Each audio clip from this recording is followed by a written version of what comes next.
pour parler de l'hiver, hein, l'hiver, c'est un grand symbole du Québec.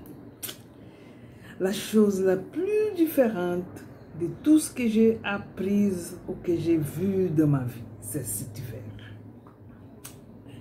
Il effraie certains, il fascine d'autres. Quelques-uns ne l'aiment pas, mais plusieurs l'adorent. Et un grand poète a dit un jour, mon pays, ce n'est pas un pays, c'est l'hiver. Quelle belle chose. Très, très beau. Alors, pour commencer à parler de l'hiver, je vais dire 3 dictons qui sont très caractéristiques de l'hiver québécois. Par exemple, que sert à l'homme de gagner l'univers s'il n'a pas de culotte pour passer l'hiver? Soyez un rhume, il dure 30 jours. Ne le soyez pas, il dure un mois. L'hiver, c'est plus chaud en bas de laine qu'en bas de 0. Alors, bon, maintenant, on va voir quelques expressions. Qu'est-ce que c'est un banc de neige? Un banc de neige, c'est un tas de neige pouvant atteindre plusieurs mètres de hauteur. Un monticule, accumulé naturellement ou par action du chasse-neige. On dit qu'on a déjà trouvé cette expression-là au XVIIIe siècle au nord de France. Ah oui, les Français du Québec, c'est du vieux français. Bordée de neige. Qu'est-ce que c'est une bordée de neige? C'est une tempête. C'est un terme nautique parce qu'une bordée, c'est une décharge simultanée de tous les canons du même bord d'un navire. Et c'est aussi vieux français qui veut dire une averse abondante. Alors bon, donc une bordée de neige, imaginez une averse de neige. Une autre que c'est très utilisé, que c'est bien québécois, c'est fret. Oh, il fait fret. Quand on dit qu'il fait fret, c'est parce qu'il fait froid, mais il fait froid. Et il n'y a qu'au Québec qu'il fait fret. Parce que même les Français ne connaissent pas ça, parce qu'une fois j'étais à Paris et j'avais dit il fait fret, et la dame elle m'a dit hey, on ne dit pas fret, c'est il fait froid. J'ai dit non madame, on dit il fait fret, mais c'est parce qu'à Paris il ne fait pas fret, mais je connais un endroit où il fait fret. Peut-être que vous ne connaissez pas le Québec, mais au Québec il fait fret. Bon, un autre, glace noire. C'est une couche de glace assez fine qui laisse transparaître la couleur de la chaussée. C'est-à-dire que c'est la saleté de la rue qui vient dans cette couche de neige. Parce que, bon, la neige est blanche, mais quand elle tombe, qu'elle reste là, elle ramasse toutes les bitumes, toute la saleté de la rue, alors elle devient une glace noire. Qu'est-ce qu'il y a encore? Les bonhommes, les bonhommes hiver. Ou les bonhommes de neige, c'est un... bon, là, on peut traduire en portugais parce que c'est au boneco de neve. Les enfants jouent beaucoup avec un bonhomme d'hiver. C'est un bonhomme joyeux. Et il y a même le bonhomme carnaval qui défile, qui passe dans un cortège. Il y a la neige fondante, qui est une neige légère, qui, quand elle tombe, elle touche le sol, elle fond. La poudrerie, la poudrerie. La poudrerie, c'est une neige très légère, soulevée par le vent. Alors, elle tourbillonne et elle peut même entrer par nos narines. C'est quelque chose de...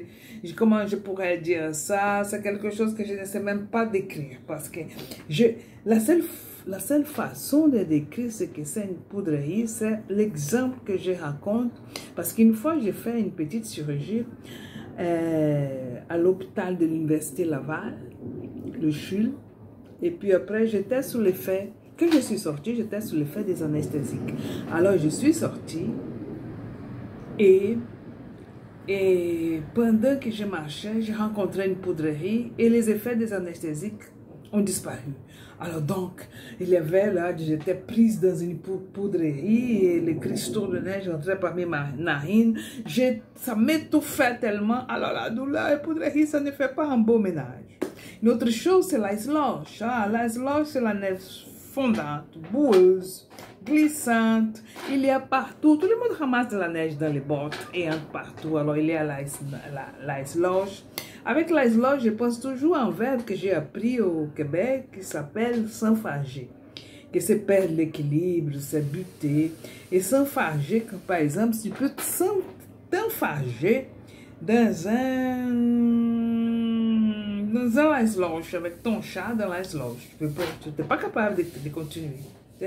Alors, mais ce que j'aime beaucoup de l'hiver, et ça, c'est le spectacle que j'adore, c'est le spectacle des déneigeuses et des souffleuses.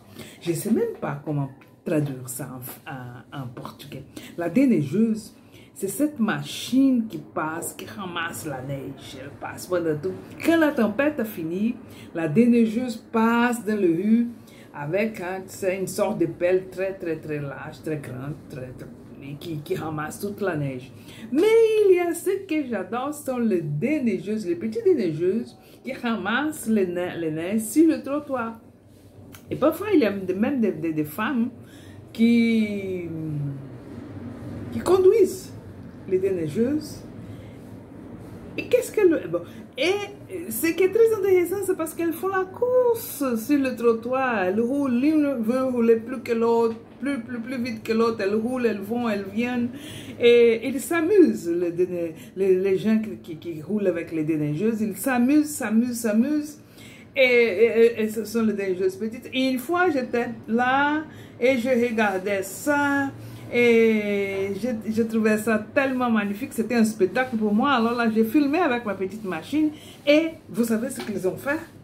Ils ont ramassé tout. Et ils se sont mis d'accord pour ramasser toute la neige qu'il y avait sur le trottoir. Et qu'est-ce qu'ils ont fait?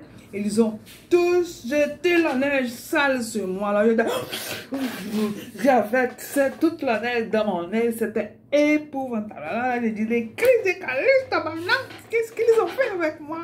Ah non, ça c'est pas ça. Je ne suis pas censée dire des choses comme ça à des professeurs. Et il y a la souffleuse. La souffleuse, c'est Bunbo. J'ai même fait un poème où j'ai dit que j'aimerais ça une souffleuse d'évasion. Parce que la souffleuse, c'est la machine qui a un truc comme ça, comme ça, de tube. Alors, elle prend la neige, elle souffle. Il y a des petites souffleuses que tu peux souffler, la neige. Elle souffle, elle fait toujours un mouvement, c'est comme ça, comme un arc.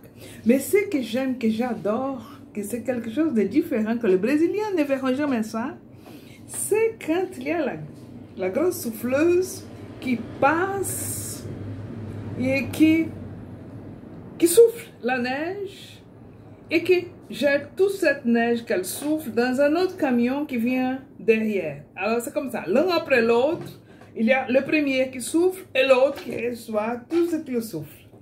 Bon, alors, il faut tout voir. Mais on a quand même appris quelques mots, quelques symboles du Québec, de l'hiver. L'hiver, c'est grand. Cette grande saison qu'on ne connaît pas au Brésil, on ne verra pas autant de neige au Brésil. Mais parfois, je dis, bon, j'aimerais bien que rapprocher le Québec du Brésil parce que les voyages seraient plus courts. Mais si on rapproche le Québec du Brésil, qu'est-ce que ça va arriver? On va fondre toute la neige du Québec. Alors non, c'est pas possible. Le Québec est beau avec sa neige et avec toutes ces expressions de neige. Ah, merci, au revoir. Salut a todos, aqui é a Manu do Francês Fácil. Agora assista a parte 12 do vídeo, tá bom?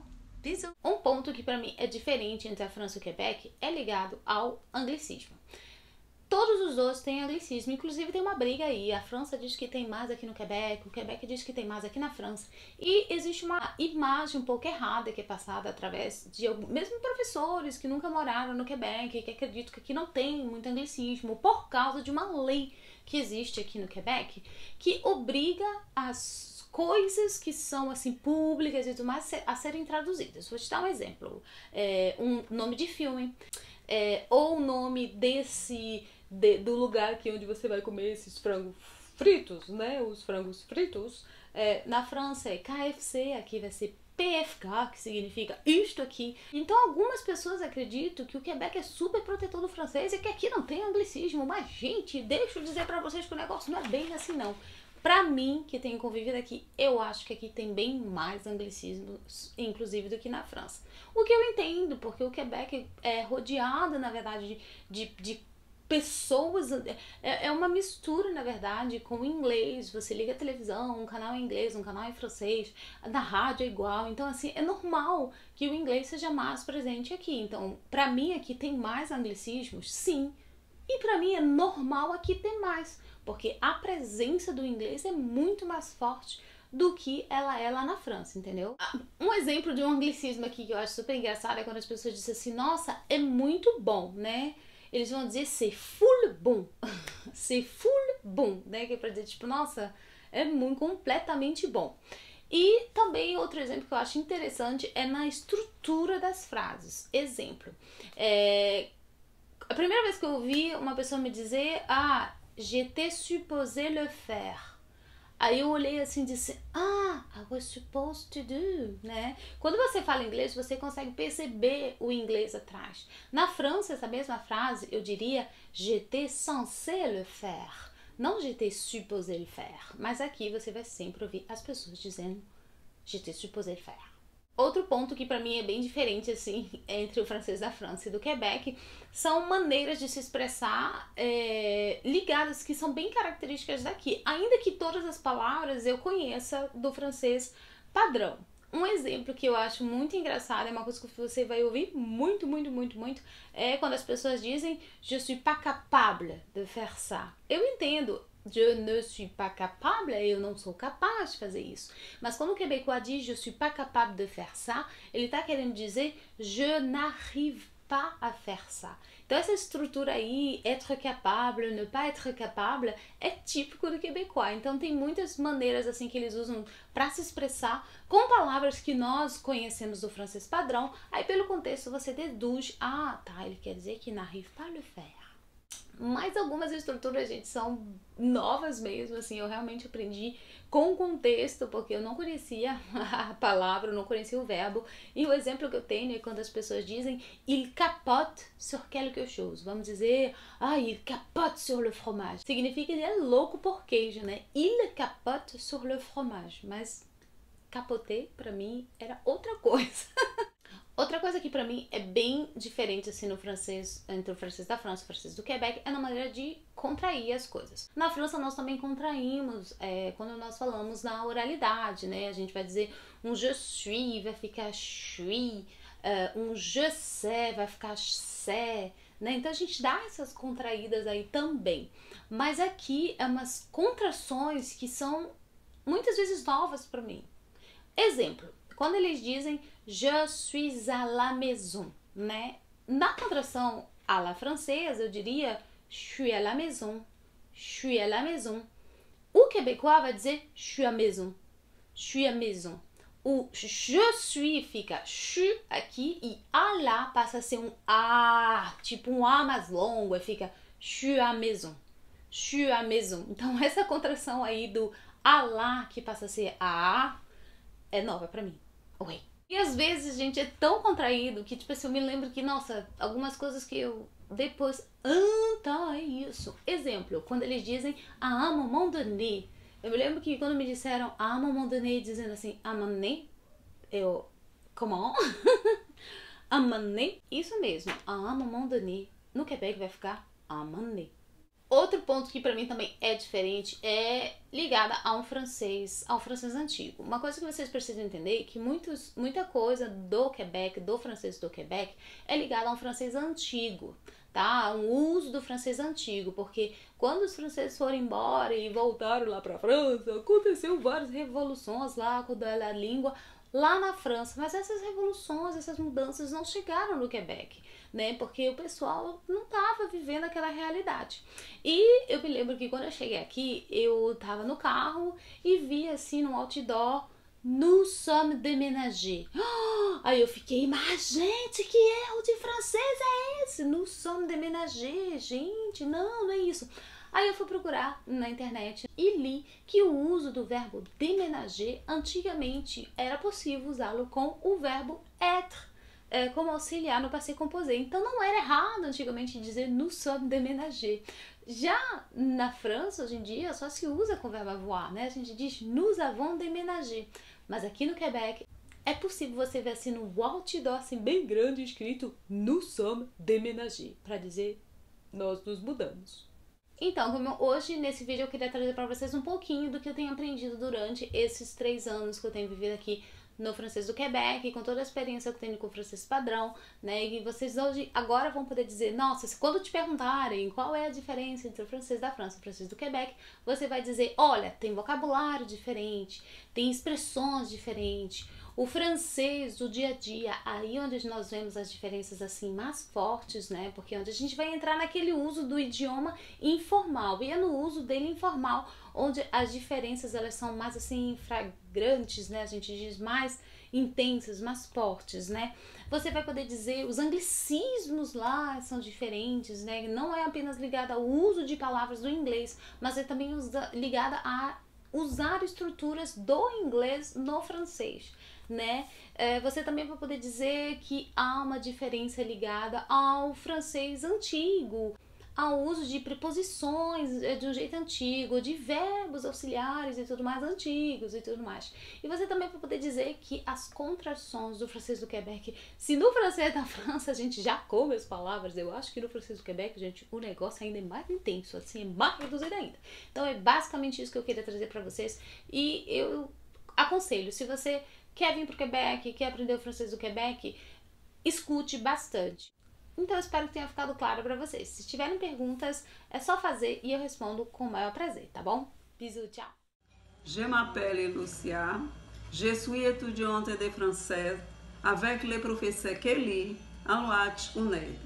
Je vais lire un poème de Lucie Delarue Mardrou, Joie du printemps. Au printemps, on est un peu fou. Toutes les fenêtres sont claires. Les prés sont pleins de primavera. On voit des nouveautés partout. Oh, regarde une branche verte. Ses feuilles sortent de l'étui. Une tulipe s'est ouverte. Ce soir, il ne fera pas nuit. Les oiseaux chantent à tue-tête. Et tous les enfants sont contents. On dirait que c'est une fête. Ah, que c'est joli le printemps. Merci beaucoup.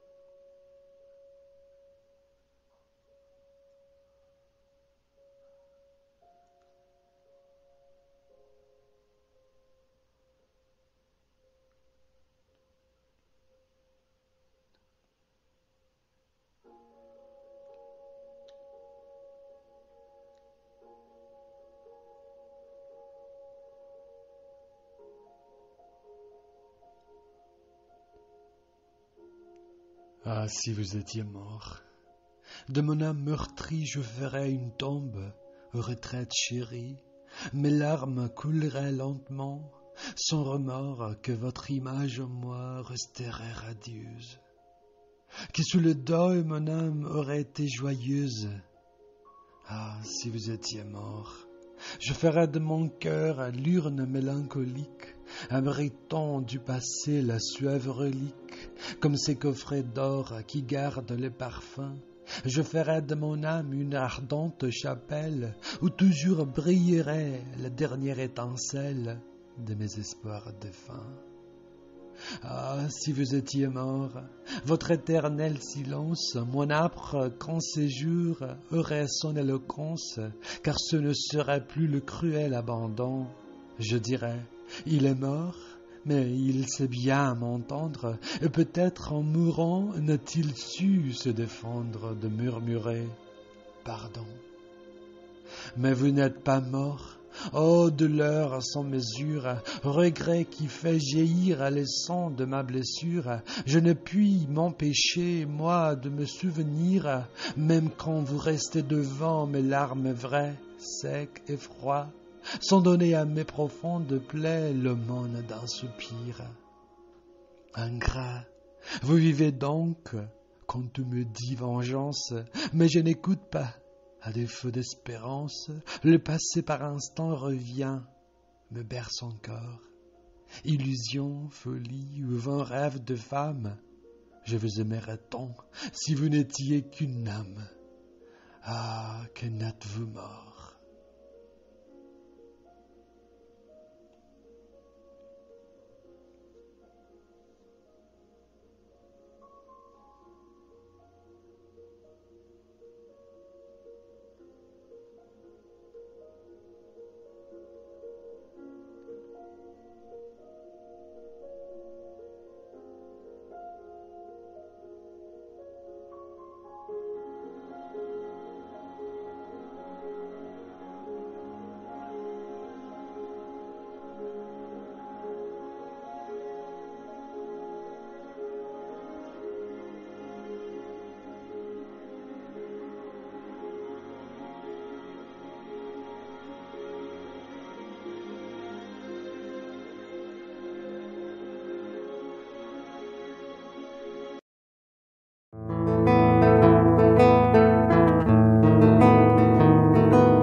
Os meus olhos enxergaram os teus e minha boca já grudou na tua.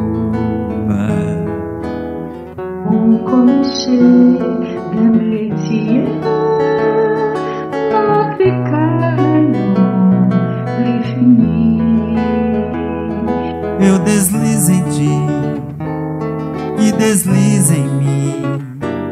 Foi assim meu sonho de verão. Je vais sur toi, que sur moi, certainement rêve d'été.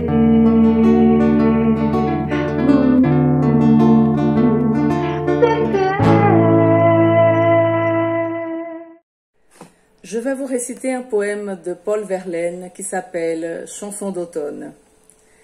Les sanglots longs des violons de l'automne blessent mon cœur d'une longueur monotone. Tout suffocant et blême, quand sonne l'heure, je me souviens des jours anciens et je pleure. Et je m'en vais au vent mauvais qui m'emporte de ça, de lá, pareil à la feuille morte. Esse poema me lembra a minha adolescência na França e foi um dos poemas que eu declamei, né, na escola, Collège Romain Rolland, à Paris, quand j'ai fait la 6e. Então fica aí minha lembrança, meu registro de momentos maravilhosos da minha infância. Beijo para todos vocês.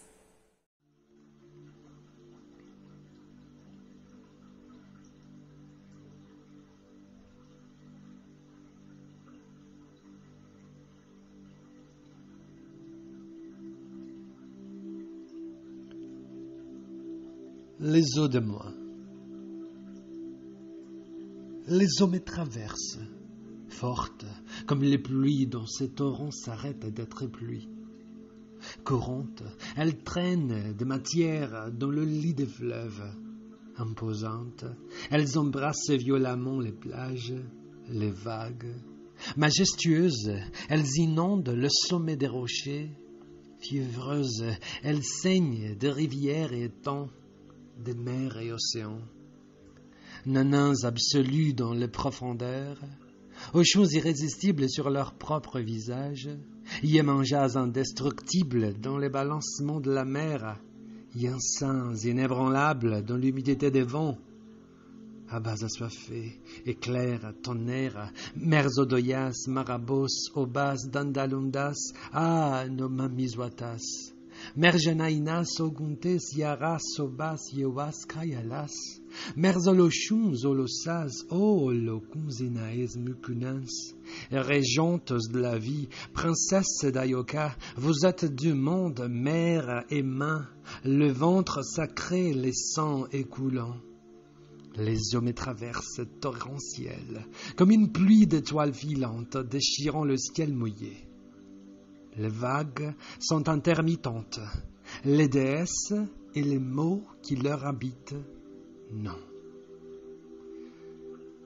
Yaorimaleleoyo, inaye, yaorimaleleoyo, inaye, yaorimaleleoyo, inaye, yaorimaleleoyo,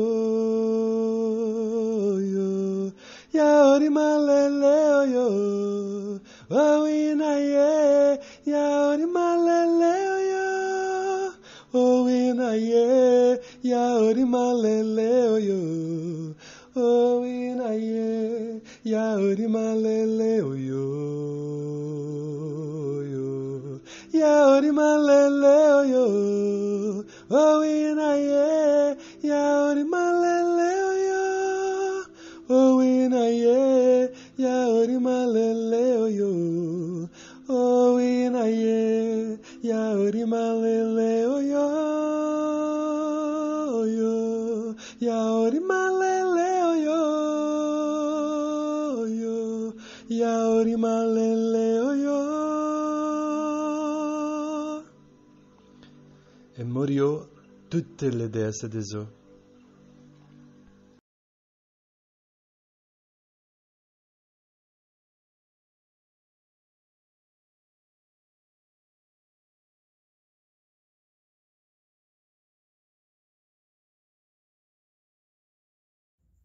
Salut à tous les participants à la fête de la francophonie de 7 ans de 2021.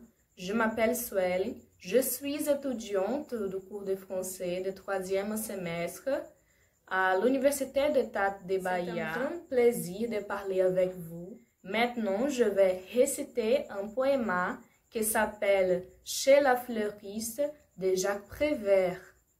Écoutez s'il vous plaît. Un homme entre chez une fleuriste et choisit les fleurs. La fleuriste enveloppe les fleurs. L'homme met sa main à sa poche pour chercher l'argent pour payer les fleurs. Mais il met en même temps, subitement, la main sur son cœur et il tombe.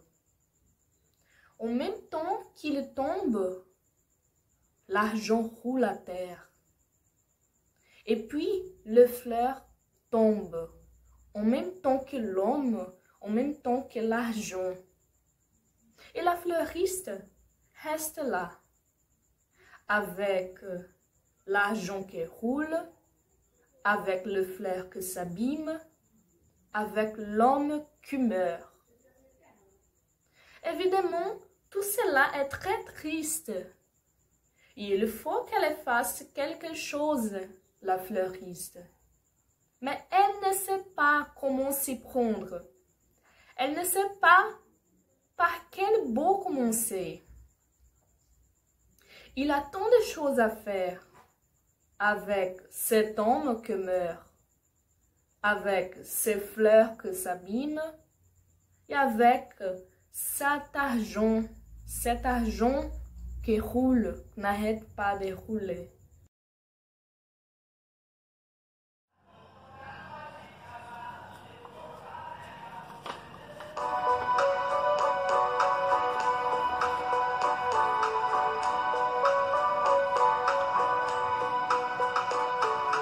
Et si tu n'existes pas, dis-moi pourquoi j'existerais. Pour planer dans un monde sans toi, sans espoir et sans regret. Et si tu n'existes pas, j'essaierai d'inventer l'amour. Comme un peintre qui va se voir, mettre les couleurs du jour, et qui n'en revient pas. Et si tu n'existes pas, dis-moi pour qui j'existerais. Des passants endormis dans mes bras, que je n'aimerai jamais. Et si tu n'existes pas, je ne serai qu'un point de plus. Dans ce monde qui vient et qui va, je me sentirai perdu. J'aurai besoin de toi.